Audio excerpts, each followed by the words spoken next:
আখির আড়াল হলে মনের আড়াল হয়, এ কথাটা সত্য কি জানি না। আমি কেন যে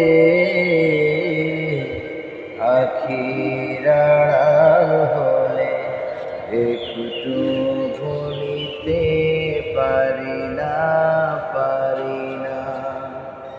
আখির আড়াল হলে মনের আড়াল হয়, এ কথাটা সত্য কি জানি না। আমি কেন যে